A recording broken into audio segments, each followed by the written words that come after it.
আমাদের মাঝ থেকে অত্যন্ত জনপ্রিয় একজন মুখ শরীফ ওসমান হাদী চলে গেলেন। তো জাতি একজন বিপ্লবী চেতনার একজন সৈনিককে হারালো, এই বিষয়টা কিভাবে দেখছেন? ধন্যবাদ আপনাকে। ইন্না লিল্লাহি ওয়া ইন্না ইলাইহি রাজিউন। হাদী ভাইয়ের কিছু কথা আপনারা সবাই শুনেছেন যে আমি যদি মারা যাই, আল্লাহ যেন আমাকে শাহাদাত নসিব করেন।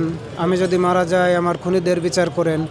আমি যদি মারা যাই, আমার ছেলেটাকে একটু দেখে রাখেন। দেখেন, আমি আজকে সকাল থেকেই সংসদ ভবনের ওখানে ছিলাম। সিকিউরিটিটা কীভাবে মেনটেন করতেছে একটু দেখার জন্য। ভালো সিকিউরিটি ছিল। কিছুক্ষণ পরেই দেখলাম যে জনস্রোত, লক্ষ লক্ষ মানুষ। আমি অনেকের কাছে একটু জিজ্ঞাসা করলাম যে আপনারা আসলে কিসের জন্য আসলেন? হাদী ভাইয়ের তো জেলা পর্যায়ে, থানা পর্যায়ে কোনো কমিটিও ছিল না। আপনাদের আসার কারণ কি? আপনাদেরকে কি এখানে বিরিয়ানির দাওয়াত দিছে কেউ? আপনাদেরকে কেউ আসা যাওয়ার ভাড়া দিচ্ছে? না, তারা আসছে শুধু হাদী ভাইকে ভালোবাসে। তাই হাদী ভাইকে ভালোবাসার লক্ষ লক্ষ মানুষ, এত মানুষ হয়েছে যে এই পর্যন্ত বাংলাদেশের যত রেকর্ড ছিল সব রেকর্ডকে ব্রেক করছে। আমি সেদিকে যাচ্ছি না, আমি শুধু এতটুকু বুঝতে পারছি যে হাদী ভাইয়ের উপর আল্লাহ খুশি হয়ে গেছে। কী কারণে? হাদী ভাই মন থেকে চাইতো যে এই বাংলাদেশটা একটা ইনসাফের বাংলাদেশ হোক, এই বাংলাদেশটা একটা সাম্যের বাংলাদেশ হোক। আজকের ঘটনা, আজকে হাদী ভাইয়ের জানাজায় লোকের উপস্থিতি জানান দেয় যে হাদী ভাইয়ের স্বপ্ন অচিরেই পূরণ হবে। রাজনীতিতে দারুণ একটা মেরুকরণ হবে। আগামীর রাজনীতিতে যারা আসবে তারা অবশ্যই ইনসাফ কায়েম করার জন্যই আসবে। মানুষ এটা বুঝে নিবে, মানুষ তার দল বুঝে নিবে, মানুষ তার প্রার্থী বুঝে নিবে। হাদী ভাই মরে গিয়েও, হাদী ভাই শহীদ হয়েও লক্ষ লক্ষ হাদীর আদর্শ সারা বাংলাদেশের ভিতর দাঁড় করাই গেলেন। হাদী ভাইকে যারা মারতে চেয়েছিল, আমার মনে হয় মূল আসামি ধরা না পড়লেও কিংবা ধরতে দেরি হলেও এদেরকে যারা সহযোগিতা করেছে, যারা পিছন থেকে কলকাঠি নেড়েছে, এদের আজকে এই বাংলাদেশের মাটিতে কোমর পর্যন্ত দেবে গেল। এরা চোরাবালিতে আটকে গেল। হাদীদেরকে মারা যায় না।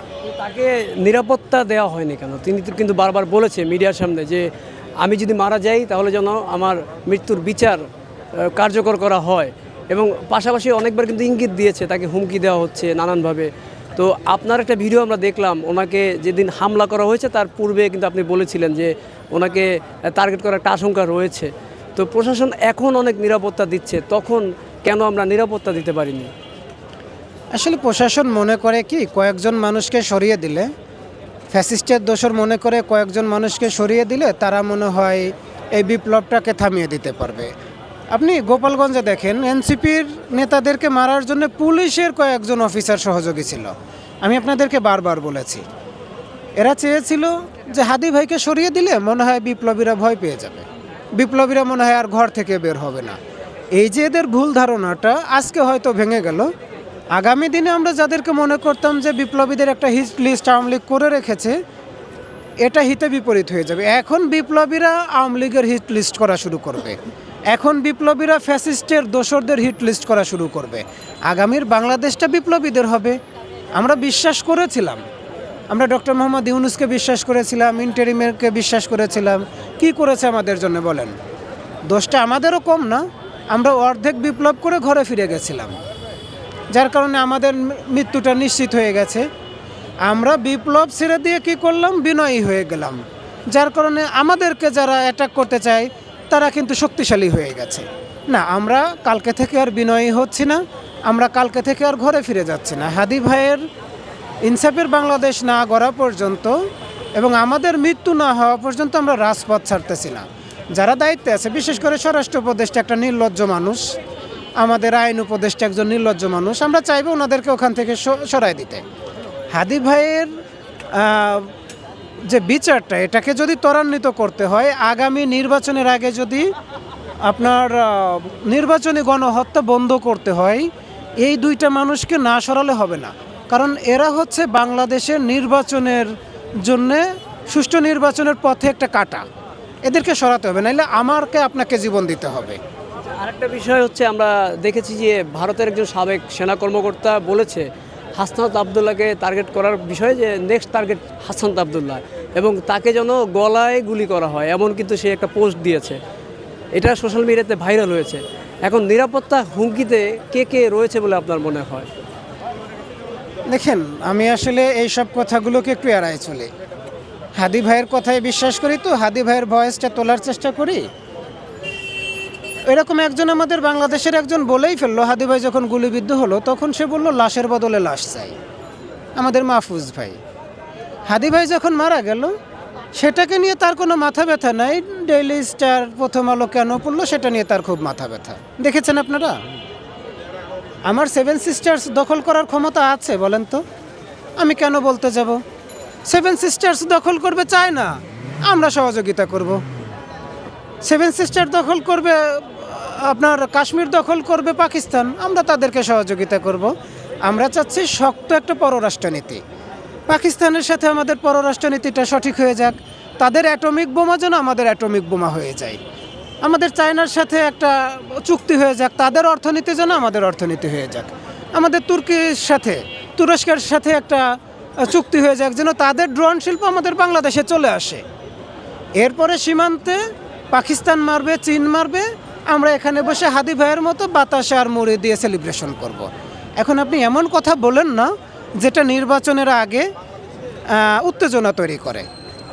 আমি বুঝাতে পারলাম কি না? সেভেন সিস্টার্স নিয়ে আমরা তখন মাথা ব্যথা করব যখন আমাদের পায়ের নিচের মাটি শক্ত হয়ে যাবে। উন্নয়ন আমরা খুব দেখেছি, মেট্রো রেল পিছনে দেখতেছি, আমরা পদ্মা সেতু দেখেছি, এগুলো অস্বীকার করতে পারবো?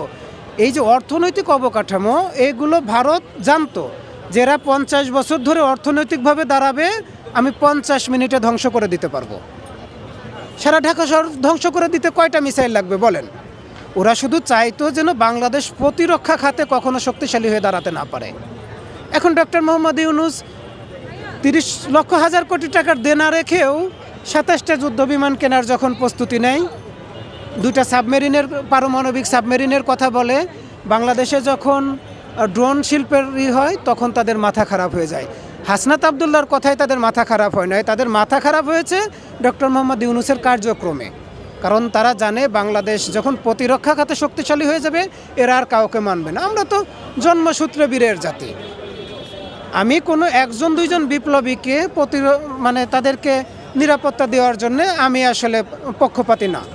আমি এই বাংলাদেশে 1 ভোটের মালিক, রাস্তায় যারা গরিব অসহায় আছে তারাও 1 ভোটের মালিক। আমাকে কেন নিরাপত্তা দিবেন?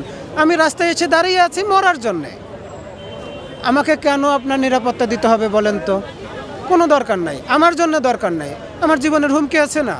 আমি কেন আপনার বেতন দিয়ে পুলিশ পুষতেছেন, সেই পুলিশ আমার পিছনে ঘুরতেছে না? আমরা এমন একটা বাংলাদেশ চাই যেখানে আমি নিরাপদ থাকবো, আপনি নিরাপদ থাকবেন, দেশের আমার জনগণ নিরাপদ থাকবে। এরকম একটা বাংলাদেশ হলে কারোর আলাদাভাবে। বাংলাদেশে 2জন মানুষ ভিআইপি, একজন হচ্ছে প্রধানমন্ত্রী, একজন হচ্ছে রাষ্ট্রপতি। আমরা কে? আমরা যখন এমপি মন্ত্রী হব বাংলাদেশে চাকর হয়ে যাব। চাকর বাকরের এত নিরাপত্তা কিসের? আমি এলাকায় যাব, এলাকার মানুষ আমাকে নিরাপত্তা দেবে। আমি ঢাকায় আসবো, ঢাকায় আসলে ঢাকার মানুষ আমাকে নিরাপত্তা দিবে। আমার আপনার বেতনের টাকা দিয়ে পুলিশ কেন তাকে বডিগার্ড লাগাই দিতে হবে? দরকার নাই। আগামীকাল থেকে আপনারা কাঁধে কাঁধ মিলিয়ে কাজ করেন। স্বরাষ্ট্র উপদেষ্টা, আপনার আইন উপদেষ্টাকে যদি সরানো যায়, বাংলাদেশ পুলিশকে সাজানোর জন্য 1 সপ্তাহ 15 দিন যথেষ্ট। নির্বাচন যদি করতেই চায় বিভাগীয় পর্যায় থেকে নির্বাচনটা তুলে নিয়ে আসেন।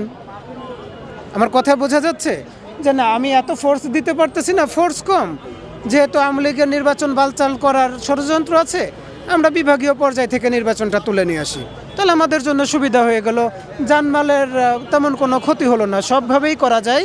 শুধু যারা আমাদেরকে চালাচ্ছে এদের একটু সুন্দর চিন্তা ভাবনা থাকতে হবে। এরা তো ফ্যাসিস্টের দোসর হয়ে গেছে, কোনো দলের হয়ে কাজ করতে চাচ্ছে এরকম না। আপনি দায়িত্ব থাকলে ধরেই নিতে হবে, আল্লাহ আপনাকে দায়িত্বটা দিয়েছে, তখন কি করতে হবে? দেশের জন্যে আল্লাহর রাস্তায় কাজ করতে হবে। আর আপনি যখন কাজ করতেছেন আপনি সম্মান হারাচ্ছেন। আজকে আপনাকে বোকা বলদ বলে আপনার প্রশ্ন করি, সেটা হচ্ছে আমরা গণমাধ্যম কর্মীরা শুনতে পেয়েছি যে যারা ঘাতক ছিল তারা ভারতে পালিয়ে আছে। এখন প্রশাসন থেকে, সরকার থেকে কীরকম তৎপরতা আপনারা প্রত্যাশা করেন? কেমন বিচার আপনারা দেখতে চান যারা এই হত্যাকাণ্ডের সাথে জড়িত ছিল এবং যারা সংশ্লিষ্ট ছিল তাদের? আমি আসলে বিচারের শুরুটা দেখতে চাই।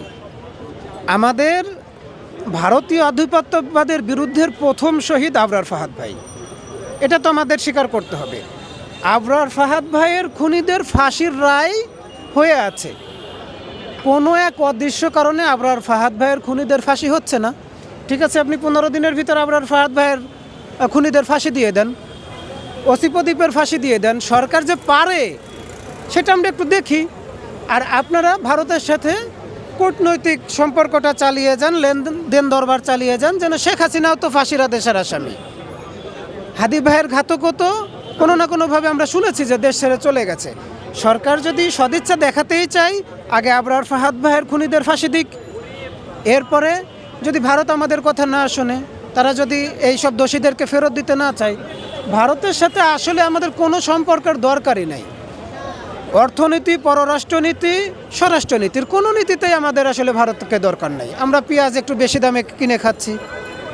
আমরা চিকিৎসার জন্য যারা 1 লক্ষ টাকা খরচ করে ভারত যাইতে পারতেছি, তারা আর 20,000 টাকা খরচ করে থাইল্যান্ড যেতে পারবে, মালয়েশিয়া যেতে পারবে। আমাদের ভারতের দরকার নাই। ভারতের সাথে সমস্ত রকম সম্পর্ককে বন্ধ করে দিতে হবে।